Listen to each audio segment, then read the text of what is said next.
Good afternoon, everybody.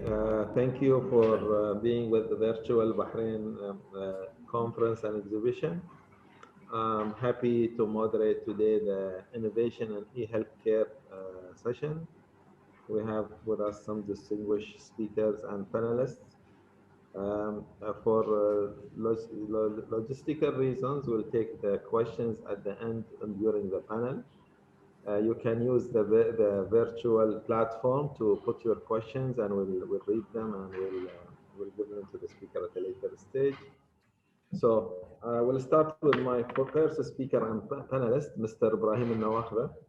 He's the Secretary General for the Supreme Council of Healthcare. Mr. Ibrahim has assumed the position of the Secretary General at the Supreme Council of Healthcare, Supreme Council of Healthcare since May 2014. The responsibilities include the management and execution of the Council's national health policies and strategies for healthcare sector in Bahrain. One of his key roles is acting as an executive director for the National Social Health Insurance Program also, which is a main government initiative for the health sector reform in the kingdom. He served as a member of the National Task Force to combat COVID-19 since February 20, and he's still in that task force and working very hard with the team, and we really thank their effort and their appreciation for being in the frontliners for COVID-19.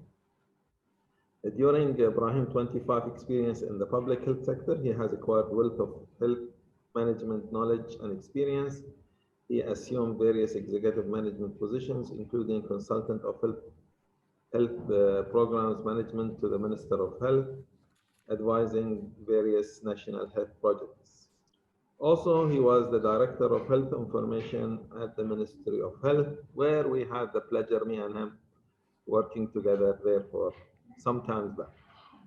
Time flies, but I decided to leave healthcare, but Ibrahim enjoyed healthcare so much that he still is there. So, but we are all connected and supporting each other. He's been very instrumental in designing and implementing various national information technology projects, including the National Health Information System, whereby setting up well-integrated information technology infrastructure for implementing one electronic medical record for the public hospital and health centers. And today, if you visit the hospitals and the medical centers, you will see that in action and you will feel it. Ibrahim will talk to us today about transforming of testing facilities. Specifically, I think the major concentration is on COVID-19 and how they utilized it to monitor and track the spread of pandemic. So Ibrahim, please, the floor is yours. Good afternoon, everybody. Really nice to be with you today. First of all, I would like to thank Ahmed for the lengthy introducing myself for about 15 minutes. So you should send me that introduction. It's longer than my presentation. You know me probably more than what I know myself. Anyway, so it's really nice to be here with you today. As Ahmed in his introduction, Bahrain, since the start of the COVID pandemic early this year, the government of Bahrain, by His Royal Highness, the Crown Prince, formulated a medical task force that has a very clear task to combat the spread of the virus within the country as such. And since then, since that date, we've been meeting daily, and the task force is not only of medical team, but we have representations of many key say ministries or stakeholders within the system to make sure that everybody is working in harmony. Plus that we have to report on at least three times a week to the His Royal Highness and the ministers for being there. So the coordination efforts that has been done, or what I will speak to you about today, is not an effort of one person or one ministry, but it goes beyond that. It is an effort of a government that have been integrated quite well to combat this virus. So I'll start with the presentation. I'm not sure, I will be sharing the presentation from my side. So I'll try that. If I have the ability to share, then I'll share it with you. You are able to share it, so you can do that, yes. Okay, good.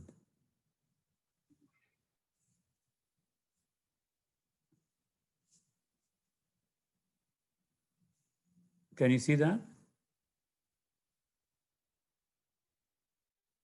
Okay, good. Initially, when we started, those who knows Bahrain, we are a population of around 1.6 million.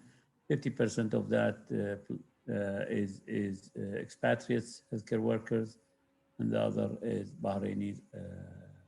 The expatriates are from different countries from all over the world. We had a public health lab where we do a lot of testing there, frankly, mainly was concerned with food testing. And hardly we do any testing for any viruses, which is, we'll be lucky to have 5 or 6 people to test every week.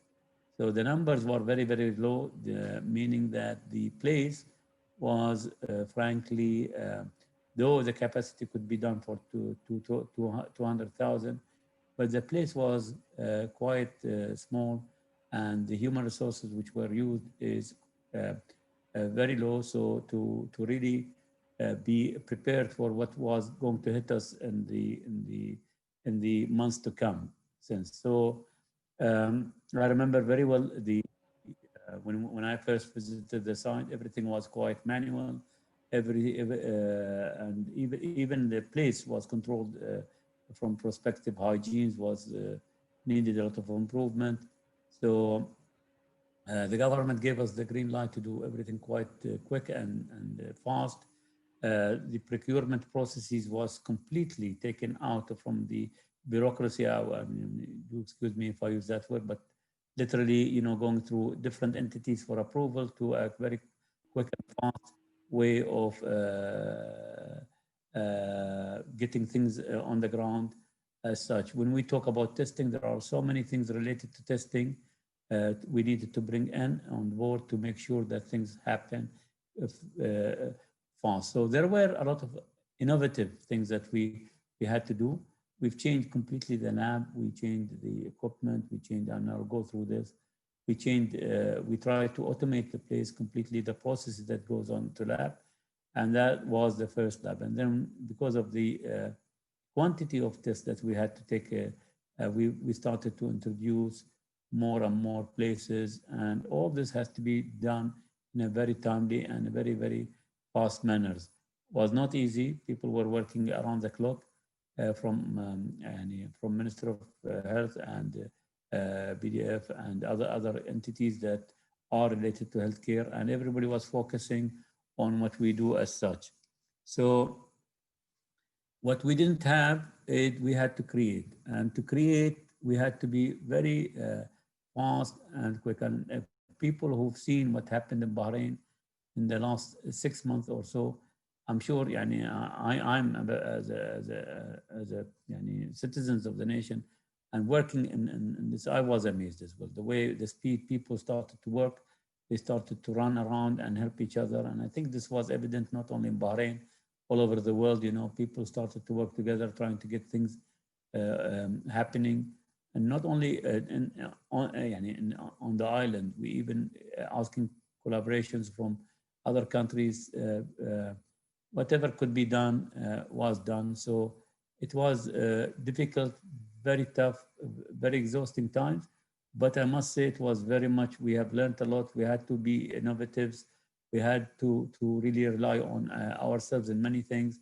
And I think the way forward now from the COVID-19 pandemic will really have an impact on everybody's life, not only in the way we take care of ourselves, but how we take care of others and how we manage ourselves and how we really look at the technology around us, because technology really moved on fast. And I think this was the transformation that I use in the title, is really has been a transformation in the way we look at healthcare and beyond. Now we had to prepare from testing centers. We had to, Bahrain is, for those who, I mean, all of you seems to be knowing Bahrain, quite a small island. So we created 3 testing centers and major ones, but there are, of course, we have centers like the airport and now the causeway are taking the blunt of the testing, where we capture or we try to take tests for people who either come to the country or those people who have been suspected of holding the virus.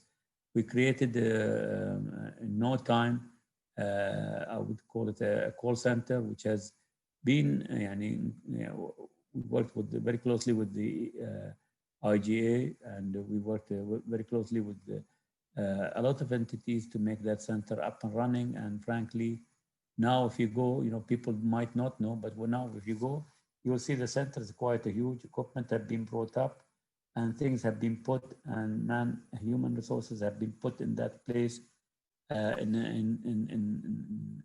no time, I would say. And I think the innovations that every team thought to find a way, and be more innovative and creative to do so that needs a presentation by its own. I know I have a limited time, so I will try to move quick. And I do apologize because this workshop is running late. I do have another meeting, so if you have any question, probably if you're allowed to ask people at the end of the session, I'll be grateful because I have to leave after that. Treatment and quarantine facilities, so many. We created many from nothing. We took buildings and we converted them to health facility. It was not easy. We erected tents. For example, Sitra was a field hospital of taking 4,000 people, and we created even an ICU unit there in Sitra. So it was not easy, but was managed and done. The same thing with Shamil. We took 10 buildings, which were offices. We converted them completely in 1 week to a field, I would call it a field hospital, not hospital, but a quarantine place, which has really taken up a lot of load from us. And the story goes on for other facilities as such. All this has been done under pressure and no time, but the support from the government for the financial support was overwhelming, and that enabled us to really achieve what we have achieved, especially in the health sector, which was stretched out to meet those demands. And with the same manpower, but there were a lot of volunteers, which helped us, frankly, a lot, and we are really appreciative of that. Labs, we created about 5 labs. I've talked about the public health lab, which I will focus on today very quickly, but the creation of other labs in the airport, and I will come to that, to increase the capacity of testing from what we do now to a much higher capacity. King Hamad Hospital and BDF Hospital, we started to supply them equipment and to take some of the blunt of the testing that we need to do. And of course, we even asked private hospitals to help us in doing the testing for the national and giving the options for that. All this required a lot of information system integration and making sure that we don't have islands of information floating around. Now we in Bahrain will be lucky that we had an information system, health information system, which has been developed for the last years in the Ministry of Health. And we started to build on that to make sure that all the information is collected in one system. We, as well, I've talked about the lab. These are showing the capacities from 2,000 to change to 12,000, and we can go up to 18,000. No time. You can see when we started in public health lab, we had 96 tests per run, and the tests were taking around 4 hours each run. Okay, so for a test to come out, sometimes because of the machines being quite busy, and we used to take at least 24 hours for the test to come out the results, and sometimes even up to 48 hours. Difficult times, but we had to go through them. But now with all these, as you can see, we've installed in even public health lab, we've installed what we call the Hamilton machine, which is called Public Health Lab 2.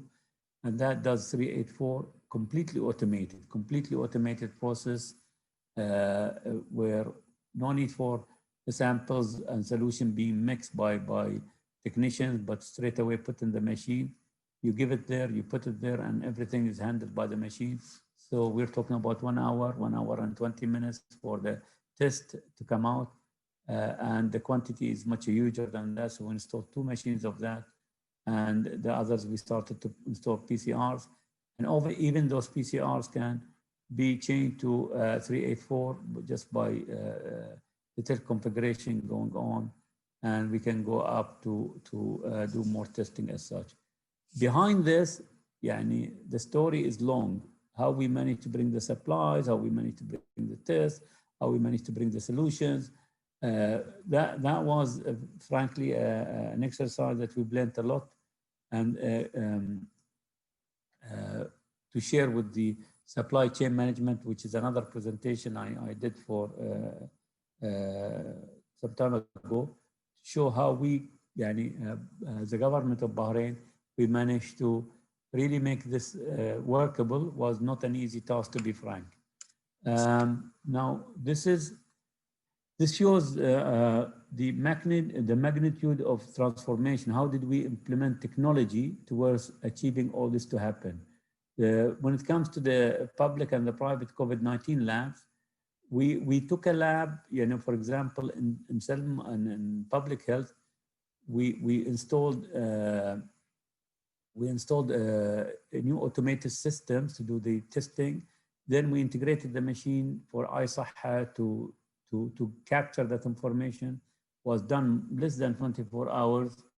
And then we even automated the process within the lab, meaning when the sample comes in, we introduce RFIDs, we introduce labels, we introduce everything. So where I remember when I went into the lab, to find where a sample of a specific person was huge, takes a lot of people running around, and there were a lot of papers on the wall. And even at that time was you easily pump it to people, unsafe conditions. And we had a lot of manpower used for just doing the test. We were talking about 2,000 at that time. Now, if you go to the lab, you see about 8 people working in the lab, quite smooth, with many more machines. We're doing 12,000 tests, no problems, mainly because we completely changed the process. We used technology to do that. And it was a success story, frankly, where everything is now from taking the samples from the exhibition centers to coming to the lab is completely smooth and risk-free, to be frank, and even error are much minimized. We ensure that from the testing centers things are done right, and then it's passed on to the labs to make sure that things are done in a very smooth and timely manner. I talked about the exhibition. Most of you know how big it is. We took, when we started, the exhibition was set up. After 2 months, we went back there and we completely revamped the way the process is happening, because there were delays and manpower was used ineffectively. Again, I can go through what we've done, but mainly we had to introduce new functions as well, I'm just setting an alarm for myself to know that when to finish. So there has been a lot of information, let's say machines or information-based solutions that has been introduced to ensure that that is done.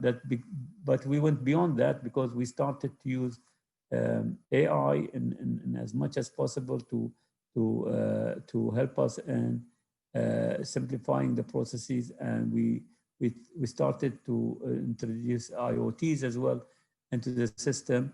not only RFIDs, but we went beyond that because IoTs have started to be introduced, and that will really make time, but we made our process more efficient and more effective. Finally, the central systems, I talked about iSahab, but we started to produce a lot of business intelligence. We started to work with IGA. I will leave that to Dr. Zakaria later on to go.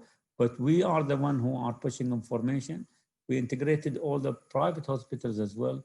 Today, we managed to complete to issue the one certificate for all for the testing. So wherever you go, you will see the same test that will help Bahrain is traveling all over the world to have one test, and we also as well incorporated that into a system which will enable you no need to print if like for Saudi Arabia, it will be completely automated by only looking at the screen and having access to the system. I'm sure Zakaria will explain that later on. So finally, one thing people tend to forget that we have medication treatment centers. Treatment centers are very, very essential. And we because of the number and coming in and leaving out, it was very difficult. So we created bed utilization applications. For the COVID-19, we interconnected ourselves with even what we call the war room. We created a lot of reporting tools for internal to make sure that people know what is existing in every place.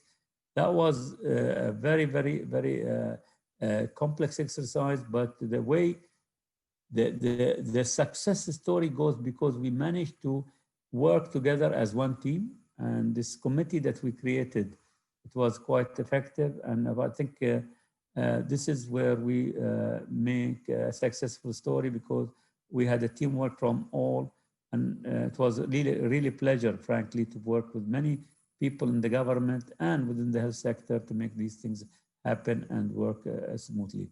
I leave I will stop here, and then as I said, I might end up leaving before because I have a meeting at 12:30. So I'll try to join you in later if I have to, but if you need to ask me a question, please do. Thank you. Thank you, Ibrahim. That was very informative and shows lots of work that really showed the first line of defense and action on the COVID-19 as something that not many people realize. There is lots of build-up of urgent systems and infrastructures to just to cope with something that is not. I will have only one question for you since you need to leave. My question is, in the long term, now, hopefully this pandemic will disappear sooner or later and things will go normal, not the new normal. So do you see us forgetting, or we will be able to be more ready, not only us, all the world? Will we be more ready in terms of testing and being sure that if something like this happens, we are more ready? What is your prediction of the future? No, I think there are a lot of lessons learned. I mean, in every sector, I'm sure that people trying to learn how really to run the business for the future. We have a lot of things which are helping us now to predict and try to set up ourselves in a better shape. As I said, we have a lot of equipment coming in as such. But I assure you that now healthcare started to jump at the top of the list of the government concerns all over the world. So funding it is becoming, we believe, yes, we are squeezed this year. We will be squeezed even more because of the amount of much money that the governments have pumped into healthcare was unbelievable. But I think we have changed the way people think. We started to be more, right, to really create a more awareness between our staff of how to be more productive as well. This has been achieved. Also, I think the technology has paved this way, and it's very difficult to take it out now. People started to understand the value of technology. Using the technology was somehow not forced, but يعني it was a fact for them. So people have, and what we had difficulty to implant in our people's mind has been done. What ISAHA now has have achieved in the last 6 months probably was not achieved in the last 5 years or so. Development of programs has been so fast, very quick. And the output that is coming out of it, integration with the private sector, integration between their system and between the insurance system that we are building. By the way, the drug which we are managing under the treatment centers is huge going on, because the drugs is another thing that we are bringing in, we are managing as well. And more importantly, how we integrated the services between each other was really have paved the way, I think, for the future, for a better collaboration between all. So to break it, I think it's not going to be easy, because now the government is expecting to get these reports probably on record, which is having one central system, which is reporting. So it will be difficult to split it. It's proved it's doable and proved very informative. And I think it will be easy for them to go back and say, produce me this report. We know that you are connected now. So I don't think there is going back. It's only going forward now. That's good. That's a good investment for the future. Thank you, Brian. Thank you very much. Interesting presentation. Thank you. We'll move now to our next speaker and panelist, Dr. Zakaria Al-Khaja. He's the Deputy CE of the Electronic Transformation at the Information E-Government Authority, with more than 20 years of experience in ICT. Dr. Al-Khaja has led a range of strategic projects, largely focused on improving government performance. As one of the IGA or E-Government Authority founding executive, he helped institute its management procedures, information and electronic system, and also the security policies. In addition to his leadership role in the re-engineering of government's e-services, his achievements include the e-government strategy and several national ICT infrastructure projects, including delivery projects covering more than 500 government e-services. He's on several committees, including the ICT Governance Committee and E-Government National Strategy Committee. Dr. Al-Khaja was previously consultant for IT and electronic media projects and a contributor to several media outlets during his academic career at the University of Bahrain College of IT. He holds a BSc in computing and MSc in computer science from George Washington University, USA. And he holds a PhD in strategic planning and e-government strategy from Brunel University, UK. Dr. Zakaria, we are very much honored with you being with us here. One of the many remarkable achievements done by the e-government was the Be Aware app, and I'm sure there is lots of work around it. And I always say, if this pandemic happened without e-government in a place, we would have been in really trouble. It's the readiness of the government is something we really highly appreciate. It helped a lot of things to go smoother and faster compared to other countries in the world. Dr. Zakaria, please. بسم الله الرحمن الرحيم. السلام عليكم جميعا. Good evening, everyone. Thank you, Ahmed, for having me here to you today, and thank you for the introduction. Really, it's glad to share with you the experience of Bahrain Information E-Government Authority and what we did so far to to face the challenge that we have for the pandemic. And if you allow me to share the presentation that I'm going today to talk with you and present it.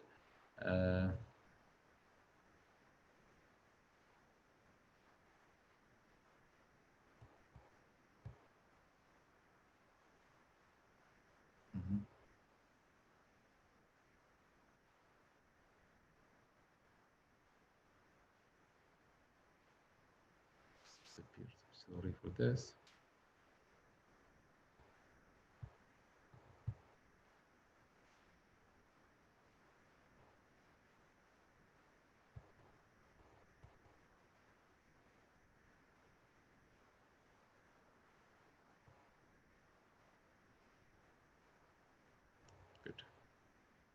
Thank you.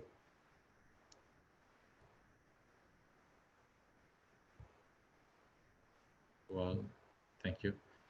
So let's start, I mean, to give you kind of overview, what IGA contributed during the pandemic. And, you know, from day one of pandemic, and everyone was surprised that we are facing a new situation, that we have never ever seen such difficult time that we are facing in Bahrain. So we, as an IGA, we try to rearrange our priorities in order to adapt with the new situation that we are faced at that time. In March in this year, we have seen that so many decisions has been taken to to make a distance between people and during the work environment, school, universities, health service. So the top priority as per the direction is to uh, make a distance between people and to remain at home.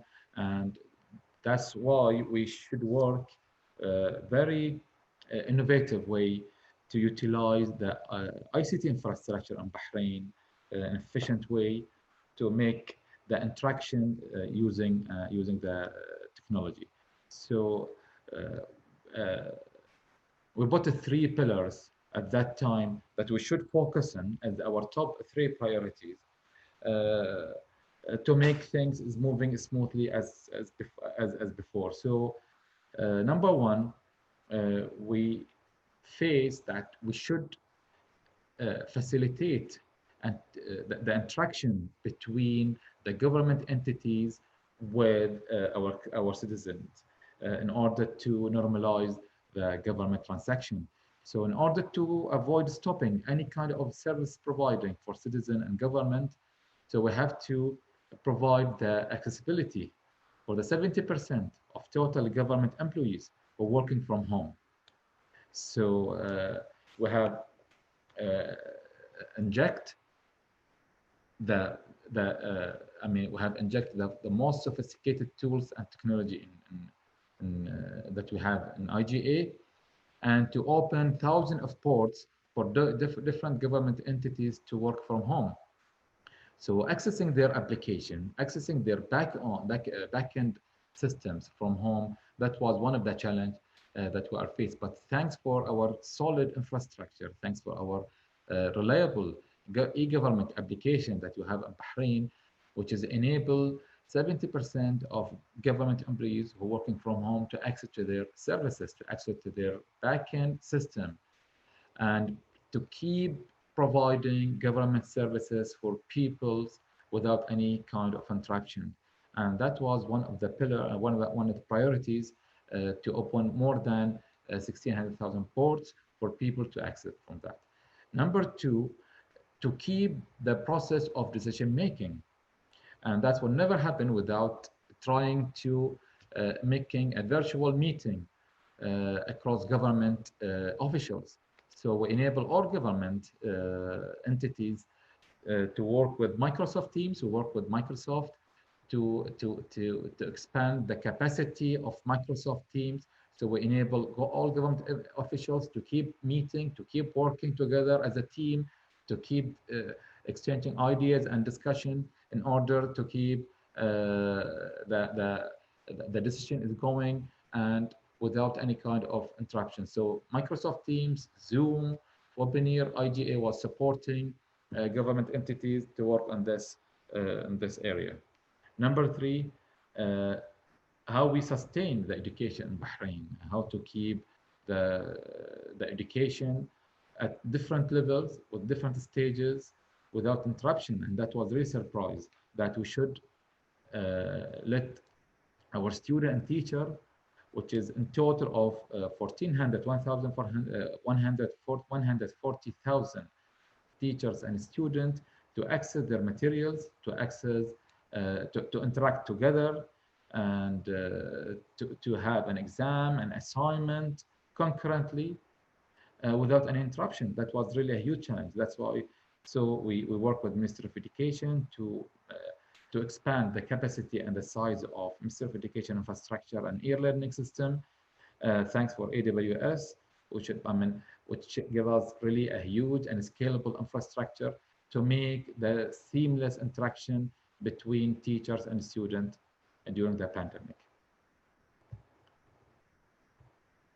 If you can go for the next slide, please. Sure.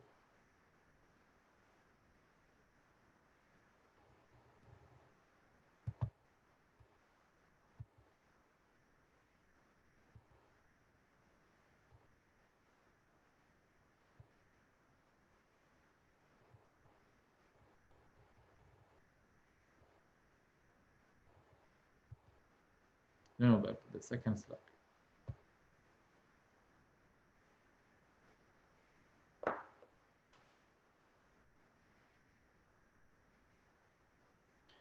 If we go to, to the what IGA was working on the second track is to deliver more service now. We have, before the pandemic, about 440 e-services provided for the resident and for the citizens. And at the pandemic, we received a kind of a pressure from different government entities for the remaining of service which been provided in manual basis to go into electronic channels. So we work very closely with government entities to transfer their services and to re-engineer their existing processes and operational procedures to introduce new e-services as alternative channels for their government. So we work very, very intensively and closely with government entities to provide more than 70 e-services to transform those services from the traditional way of channels to the electronic way. So we change the way of doing business with our citizen and expat. So we really succeed in, after 1 month and a half, to transform the Ministry of Justice services, the case management service, the court cases management services, ID cards, passport cards, electricity and utility service, all being provided online without an interruption. And this really was one of the achievements being done with those different government entities in order to keep going the services on without an interruption. And that was really a challenge, but really we did without kind of collaborative and work and with the government entities. We never do that, but really it was a teamwork. We injected the e-government application and tools with the payment gateway, with the authentication framework, with different security measures to enable those entities to go online at that really fast time without delay and without keeping our citizen away from government services.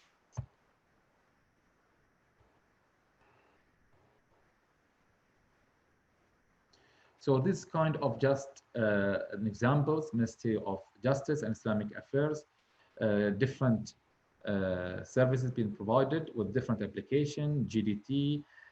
We delivered a lot of services, report traffic, intervention services, theoretical lectures, Royal Charity Organization for those who've been affected with the corona, being given kind of charity service so they can apply for any kind of subsidies. So this kind of interaction without letting them to go and apply for that application in manual basis, they can get a support from government by using the e-services through Bahrain.ph.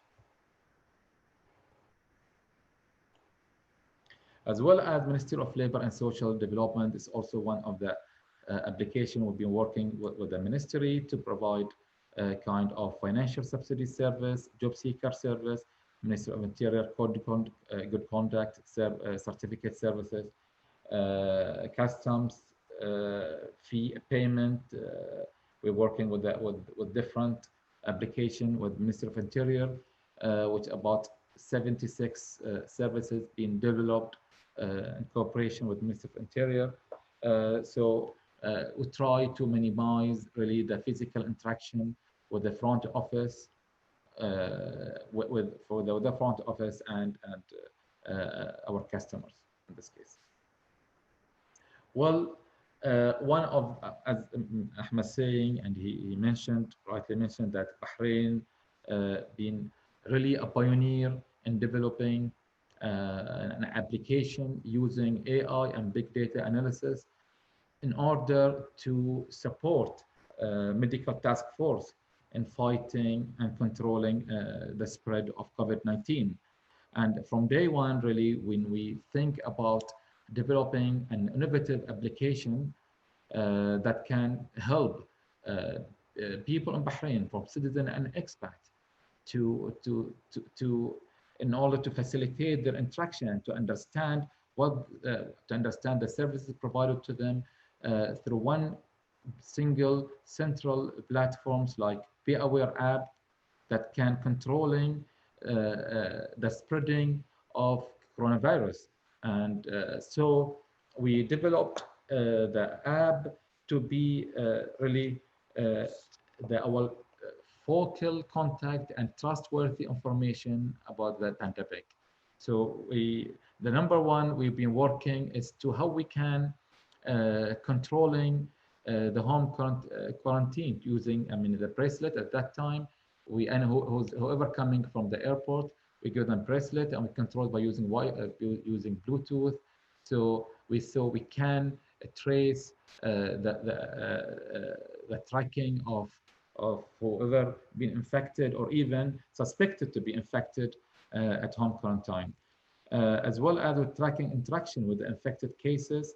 So it was easy to identify a person who come across infected or suspected cases, and therefore we've been alerted them immediately to have an examination or COVID-19 test because they've been cross maybe some infected or suspected cases. So we try here to limit the spread by giving more of comfortability and even safety for the society. From time to time, we're using this mobile app to sending alerts and notification with important informations. Really, we try to avoid any kind of incorrect data or information, fakeness of a news.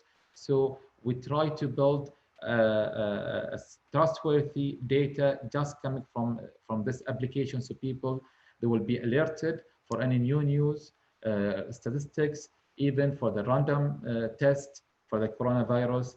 All this can be provided by the mobile app, which is Be Aware. We're trying to also to provide some services for this app. So it will be the focal contact between whoever been surviving from this app with this application. So test results are provided as a service from this app. They can even book for a test appointment at any time. They also been providing to see what's going on at local level and global statistics. So many services we try to provide it through this application. So people, they just can have one platform, single platform. They can use it for to help them and to keep them more relaxed in facing this pandemic. In fact, this application is an ecosystem. It's not just an app, because it is interconnected with different government entities in Bahrain. The main one, which is Ministry of Health, because we try to exchange the data with Ministry of Health to trace the cases and day-to-day notification, as well as it's being integrated with the Ministry of Interior to monitor the home quarantine cases, as to control the spread of virus. As also it has kind of integration with some centers of testing in order to provide the test point and to give updated information and news about where should be taking a test from which different centers. And it's really also it's been integrated with national database centers in order to have really a good and clean information and data for those who will use the app. Well, if we talk about such kind of functionality provided by the app, you can see here kind of screenshot saying about if you have suspicious status, how will the message will be look like if you are being suspected. So what will be your reaction? What the procedure should take if you receive a kind of message you've been across one of suspected cases or infected cases? What the action should taken? And plus we will have a kind of well-designed quarantine dashboard for those who will be at home quarantine. It's counting the day, how would they interact with the authorities, what kind of test, what time of test, how they scheduling the test appointment, the cases. We try to make, I mean, each one being in home quarantine, they have their own or she have own dashboard that can facilitate the interaction with the health authorities. Really, if we talk, I mean, it's quite, if we talk about the security, because so many people were raising about the security concerns, what are security measurements we have been taking in order to protect the data of this kind of applications. Really, it is a huge data. We use artificial intelligence model and tools to identify, especially that suspected cases or suspected infected case for this. We've been using end-to-end encryption to be fully automated with no human interaction.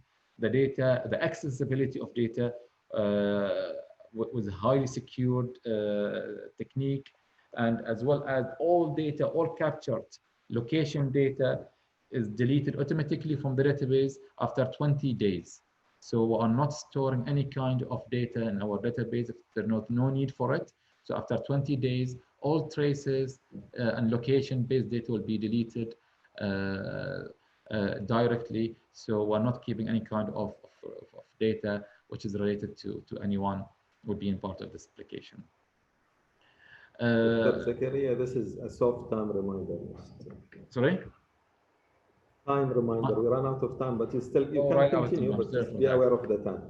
Anyway, this is the last slide, if you allow me to share it with you here, about having Sahati app. It is one of our really mobile application, working with Ministry of Health and NHRA to provide kind of e-services for health area in Bahrain. We have kind of services and function provided by this application. If you want to ask a doctor, you have a function or service. It enables you to ask the doctor directly without going to the medical centers. Find a doctor for yourself. You can schedule an appointment with any of medical centers. You can apply for birth certificate. Also, it's kind of database of medication you can find, and pharmacies. You can retrieve the medical results in case if you've been taking blood investigation or X-ray. This kind of integrated mobile application also to help a lot our people in Bahrain to trace their health case, or even to provide a kind of health services in secure and good manner. Really, I'm sorry if I'm taking maybe long time. I'm out of time, and thank you very much. I will be available for any questions you have. Thank you, Ahmed. Thank you very much, Dr. Zakaria. It's an amazing accomplishment. We've done a lot, and I really appraise the efforts of e-government. We'll be aware on other things, and definitely, I think this is a start for, as we discussed with Ibrahim later, this is a start, and it proves that what the e-government was doing is something that was very essential to the future. And luckily now we are hopefully in the faster track. We were always in the right track. I hope now we are on a faster track in achieving all these objectives. So going to our third speaker and panelist, Dr. Franz Herms, I hope I can pronounce your name right, is a founder and co-founder of Spectator Healthcare Technology. He has a master's degree in biochemistry in 1986, Catholic University, Nijmegen, the Netherlands. In 1993, he got his PhD in microbiology. State University, same university, Groningen, the Netherlands. Psychological and biomedical studies of bacterial amino acid amide metabolism. That's definitely biochemistry. And a motivated, presentable business professional with a doctorate and successful track record of profitable business ownership, talent for quickly mastering new technologies, strong leadership and team building skills with a demonstrated history of organization and company growth. Flexible and versatile, able to maintain a sense of humor under pressure, competent and multilingual with demonstrated ability to easily transcend cultural differences, thrive in deadlines, driven environments, mission to improve healthcare access and quality of life of those in need. Thank you for this wonderful resume, Mr. Franz, and I hope your multilingual cut touches Arabic or not. I'm not sure. No, I'm afraid that is too much. Salam alaikum and things like this I can say, but that's it. Thank you, Dr. Ahmed, for your nice introduction and also the possibility for giving this presentation here.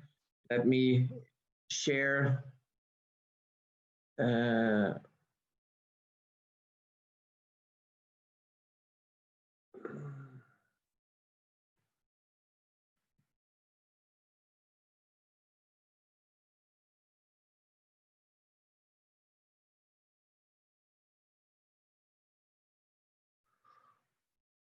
Sorry for that.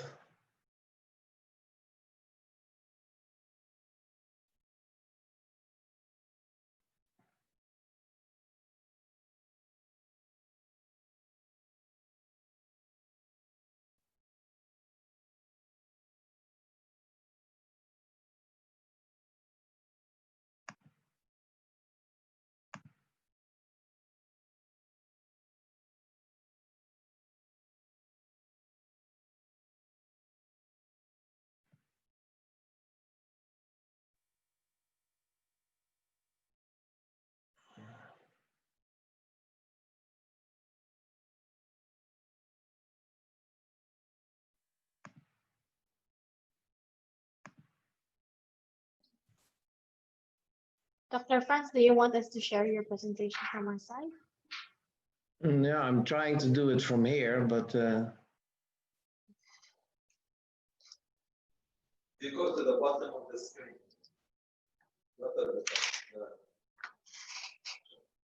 can you see it now?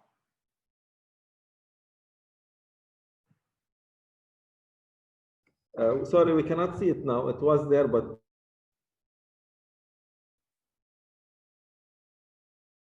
Now it's there? not yet. We'll share it from our side just to save the time and the technical challenges. So yes, Corina, go ahead. I'm in slide 21.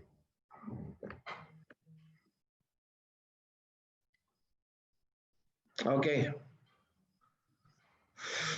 Okay, so as Dr. Ahmed already introduced me, I'm the founder and CEO of Spectator Group of companies. We developed for more than 15 years video control and service center technology for security, communication, and healthcare applications. In the coming 15 minutes, I want to tell you something about the healthcare situation worldwide and how eHealth can help to improve that situation. And I will give you also some practical solutions of case studies with figures, how this works in practice. Next slide, please.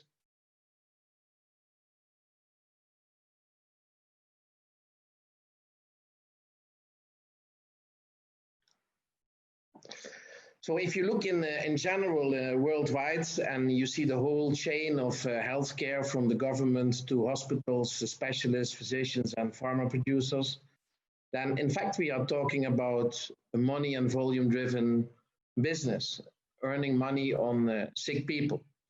And if you look in many countries, it seems like that customers are being transferred from the food industry into the health industry. So the first step is to start already changing our behavior to prevent people from getting ill. We call this salutogenesis, so the generation of health instead of the generation of sick people. And to be able to do that, we also need to change the structure that we currently have. Next slide, please. So at the moment, most of the healthcare takes place in the institutions, in the hospitals. You can see this on the left-hand side.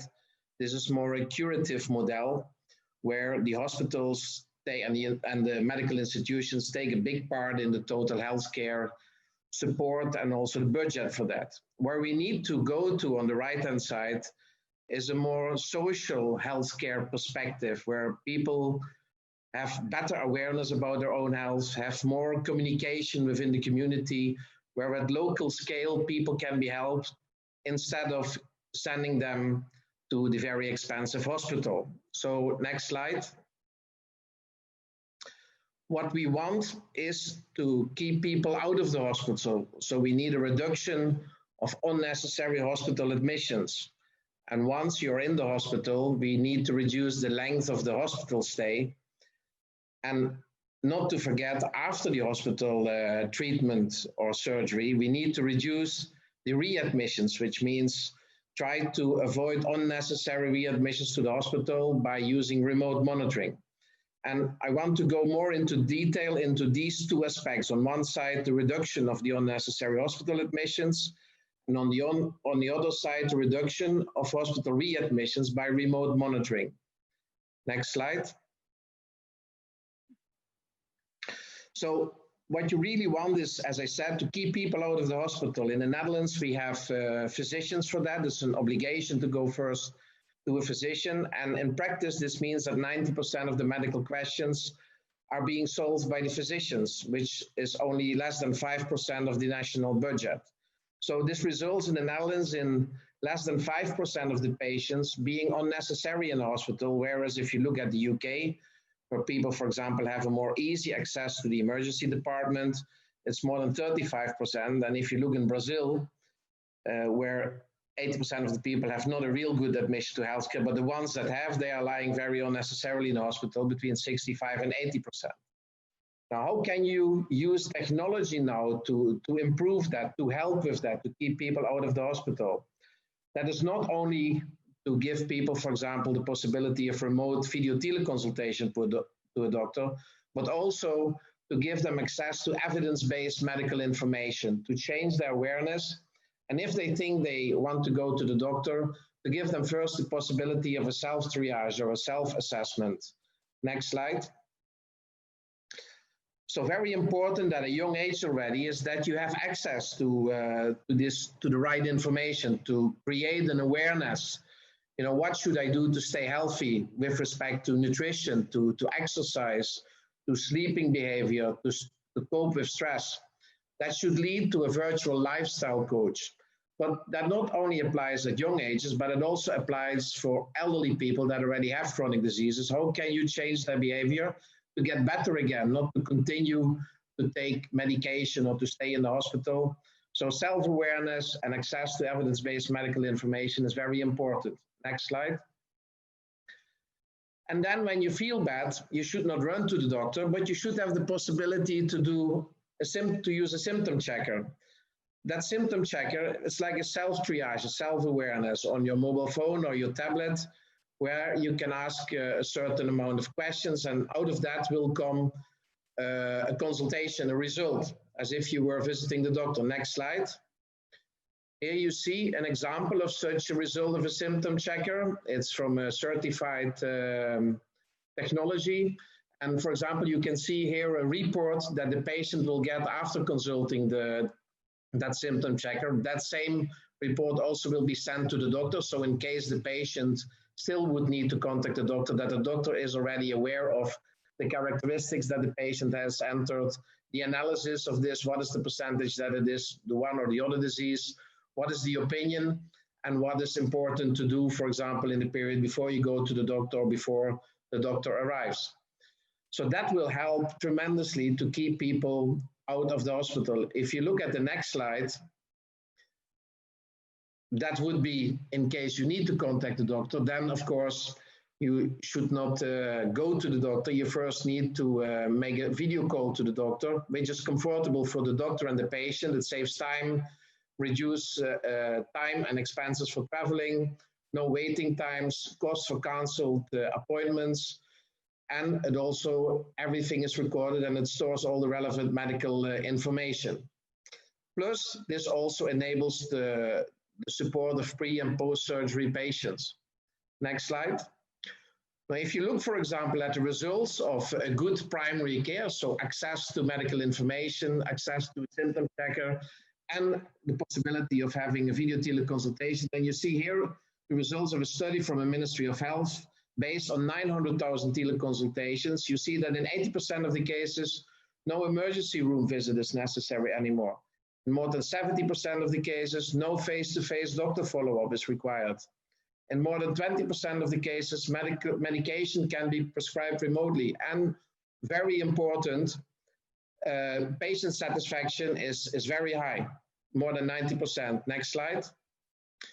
For the chronic patients and to prevent readmissions, you can, for example, supply these patients with biosensors that automatically will upload daily measurements, and they can be coupled to intelligent action plans or to threshold alarming, so that in case a value is wrong, immediately the patient can be supported. So instead of going 1 or 2 times in months or in once in 2 months to the doctor, you now have a daily and much more reliable follow-up on the patient status. Next slide. Also here you can see the current results of that. This is a recent study by a Dutch healthcare insurance company. 70% reduction of A&E visits, or visits of the emergency room. More than 30% reduction in ambulance trips. And more than 40% reduction of nursing days in the hospitals. Next slide.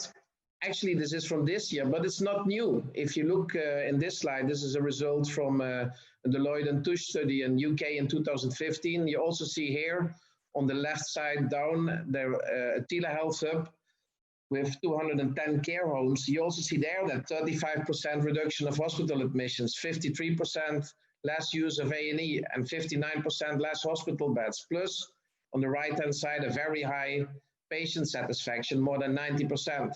So it's not new, but the whole medical world was not using it up to now. Now COVID-19 is accelerating this process. Next slide. But it still doesn't mean that that we have enough of this technology now. We need to more implement this. And here you see, for example, the effects of that in a lifetime. You see on the horizontal axis your age, on the vertical axis your health status. And if you follow the black line, then you see that there is an increase in problems when you're getting older. And that is the current situation of using no technology. But the blue line represents the use of technology already from an early age, health education, lifestyle, risk monitoring, and later self-management and home care technology. And that shows how much effect eHealth can have on the costs also of healthcare, because the surface under the graphics is the cost of healthcare. Next slide. I'm being forced to do everything in 1 or 2 minutes now because we were delayed, but I will try to do my best. What are important requirements? As Dr. Zakaria already said, it needs to be proven and safe technology, GDPR compliant, encrypted communication, two-factor authentication. But also all data interactions should be logged. It should be an auditable system, accessible for patient and doctor. And everything integrated in one concept. No separate applications and databases. Should be an interoperable system with third-party applications, modular and easy, and with a guaranteed quality of service, independent of the quality of the operator. Next slide. One more slide. Next slide. So here you see an example, for example, of such a platform. In the center, you have the platform, which can be in the cloud or at the patient provider. On the left-hand side, you see what the patient can use. This can be a mobile application. This can be biosensors. This can be mobile or fixed panic buttons for elderly people. And on the right-hand side, all the healthcare providers, either in the call center or with mobile solutions, can have access to the same platform. Next slide. Now, if you look at the situation in Bahrain, you see here, if you carefully look at the percentages, that more than 50% of the causes of death in Bahrain is based on chronic diseases or cancers. So there is a lot to win if you can treat these people remotely instead of letting them go to the hospital. Not only to win in cost effectiveness, but also in patient and satisfaction of the care provider. Next slide. Now, this is about the strategic assumptions of the current situation in Bahrain. What you see is that proportion of the Bahraini population will increase in time, and also the people over 65 will increase in time. So there is a need for more healthcare for a growing amount of people with chronic diseases. Next page. And what you see is that, therefore, there is a need for shift in paradigm, a change from the current healthcare situation into more community, patient-focused care. So we need for implementation of healthcare technology with generating scientific figures and evidence-based information for the health providers to improve the current healthcare process and the current healthcare procedures, to improve the access to healthcare and the quality of life of all those in need. Thank you. Next slide.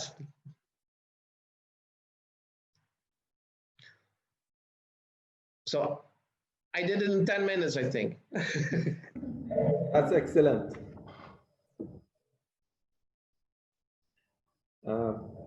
Thank you for a great presentation. I think Dr. Zakaria has to apologize and leave.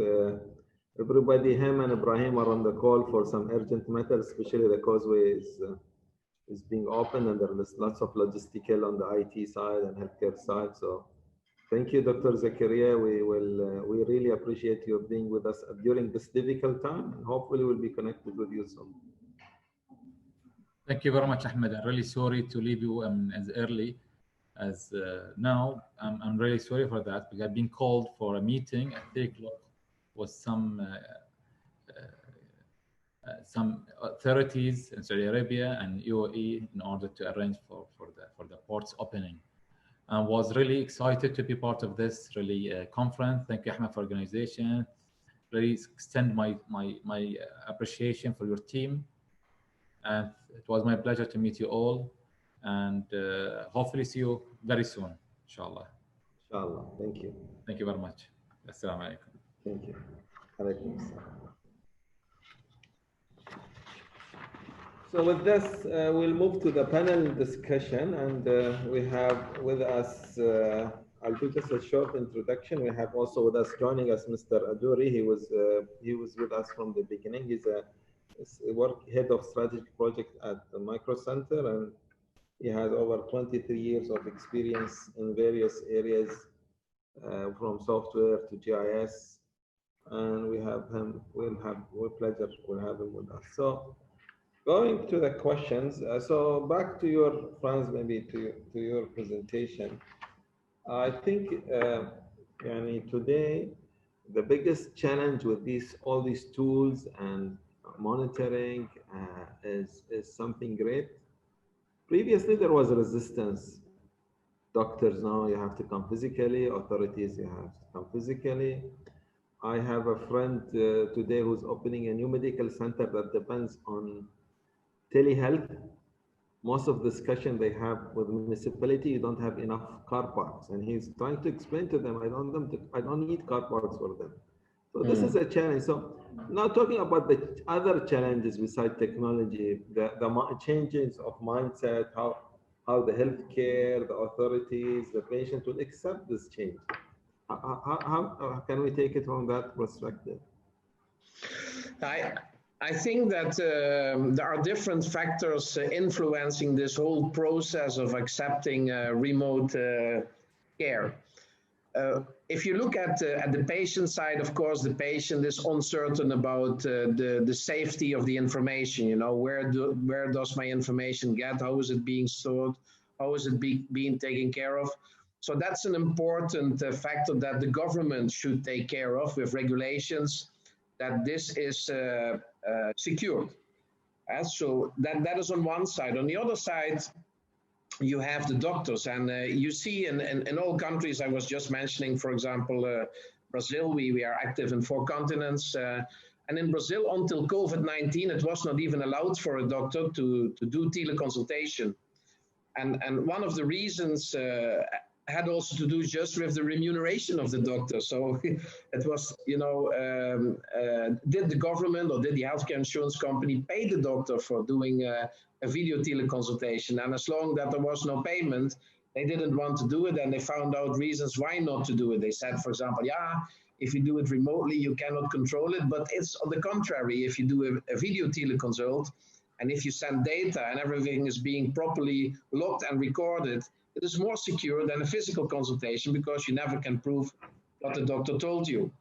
And so you see now, and in particular also by COVID-19, that there is a need for remote care, not only for the COVID patients, but of course also for the regular patients that need to continue the care that they need. And therefore I see that there is a quick change in regulation, that there is also a more advanced and quicker acceptance of patients as well as doctors to do this. But I think we also need to start doing it.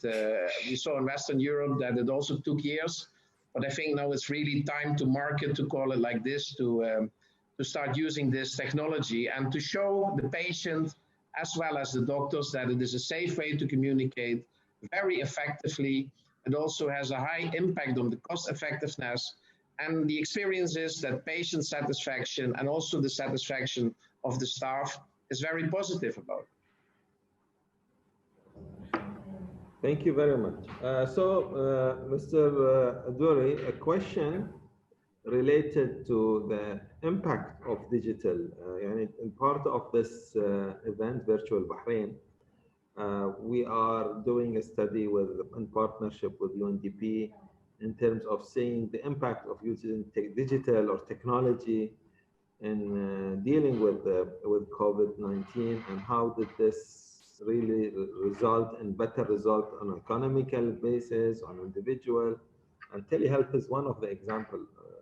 So can you take us from that perspective, what was the role of digital with the COVID-19 epidemic, and how did it make things different? Thank you for your time. I'm from Microcenter Gulf from Bahrain, working for strategic projects on geospatial and GS and software development kind of stuff. And we're also doing machine learning and IoT technology that we're focusing for healthcare and facility management and manufacturing. And we're also focusing on even on healthcare sector as well. But of course, we need to meet more of the doctors, and we have technology experts on developing on deep learning techniques, artificial deep learning techniques. Coming to your question, maybe I would say that the data analytics, probably the data availability has become very, very important. Because I was able to see a lot of patient data is not available. I know that maybe in the past decade, probably United States or UK, they're really struggling for the data. I'm talking about in terms of patient data. So data availability is a really big challenging in terms of data analytics. Probably if you go for data availability makes a major role. If the data is not available, I believe that there is no ML. So having the data, probably I think we can go for descriptive analytics or predictive analytics or prescriptive analytics or something like that. So if you look into the COVID-19, or maybe if you look into tools and applications on AI, patient-oriented AI, artificial intelligence is very, very important. And I would say that clinician-oriented AI is important, and administrative and operational oriented. So I would say that these are all three major important in terms of developing the applications. And yeah, definitely we can integrate this AI and ML technologies for the healthcare as a part of a digital transformation system. But technology, I would say that technology is a secondary area, but the data is very, very important. So in terms of data science or in terms of machine learning techniques, probably artificial techniques, this and all really play a second role. The technology, I would say that yes, this is important, but the data analytics is very important. As you said, COVID-19, for example, recently we are struggling last 6 months. So I could able to say, I'm not probably talking about the Bahrain, but in global environment, it is not really reaching to the government organizations. So I would say that the private and government hospitals should be centralized data. And apart from the COVID-19, I would say that the electronic health card, eHealth, this is very, very important. Where any time the hospital doctors or clinical decision support or both physician and both the physician and the patient should have a proper information management that has to be managed. So it also helps the doctors for a long-term treatment. So centralizing the data, the patient and how efficiently the doctor could utilize the data, that is very important. Maybe AI and ML gives the output, but end of the day, the doctor will be taking the final decision because he's the final decision before giving the treatment result to the patient. So the accessibility of the data is very, very important between the medical diagnosis center, probably what you call like healthcare hospitals and private hospitals or government hospitals.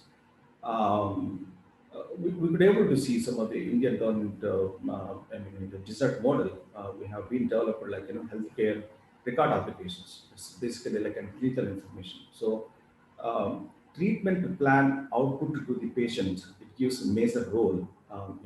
It helps the doctors leveraging the technology of AI and ML. As I said before, data is very, very important. But if you can see um, the labs, I mean, CT scan or the radiology data is available. But if one particular person go to the hospital, he got some other problem, he might be having a little bit of information. So maybe doctor doesn't have the complete information.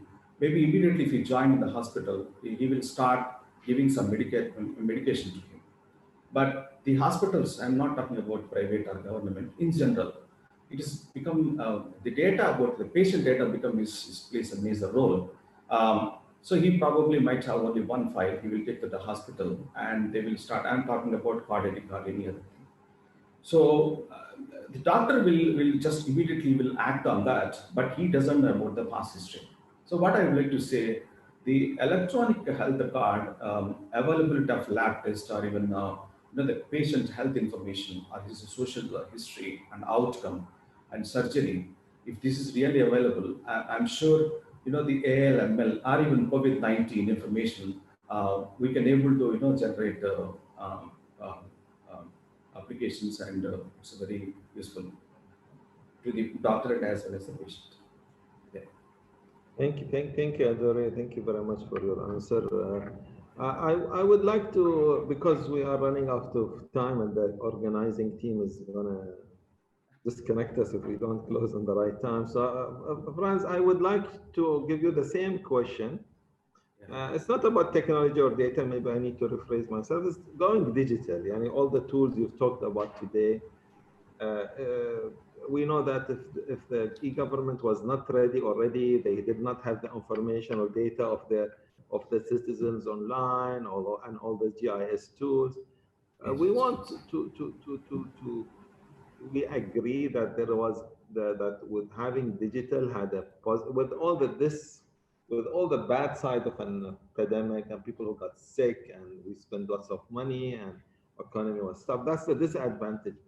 But at the advantage of being digital, being e-government, being ready in terms of people, did it make a difference in handling the situation at least a little bit better? That depends, of course, in which part of the world you are living. If you live in a country, for example, where you can walk 5 minutes or take a taxi or take a car and are able to visit the doctor, then it's easier. I'm from the Netherlands, and I also know the situation in Middle East and Bahrain. You know, there are doctors independent of the capacity, but you have access, let's say, to healthcare. Yeah. But in many countries in the world, this is not the case. I know places in Colombia, for example, where people need to row 14 days over a river to come to the next point where they can talk to a doctor. So if you talk about eHealth technology, and of course you can talk about the importance of having data in the database, but I think the first importance is that if you have a healthcare problem and you talk to anybody on the world, and this is in the top 3 priorities, you know, your health is the most important or the second important thing, next to loving your family. But if you're not healthy, you cannot work or not do anything. So if you are in need for healthcare support, then it is important that independent of your race or religion or your social status or your geographical location, that you have quick access to a doctor. And of course, remotely, you cannot solve everything, but at least the experience shows statistically that you can solve 70 to 80%. And I think that is a challenge that we can overcome with healthcare. And if you look at COVID-19, where you cannot move around as you would like to, then in these type of situations, it's also important. Plus, what you see now in many, let's say, developed countries where you had access to healthcare is that the ratio of doctors against patients is getting worse. So you have more elderly people, you have more people compared to doctors. So also there, eHealth can help to improve at least the access to healthcare and to give people 24/7 access to health when they are in need. Thank you very much. Thank you for joining us. Thank you for all the speakers and the panelists. Thank you for the Dr. Zakaria, who had to leave us early, and Ibrahim Nawakha. And I hope that we might have another event in the future regarding specifically healthcare. Then we have to connect. Have a great day, and thank you very much. Thank you too. Have a nice day. Bye-bye. Thank you too. Bye-bye. Bye-bye.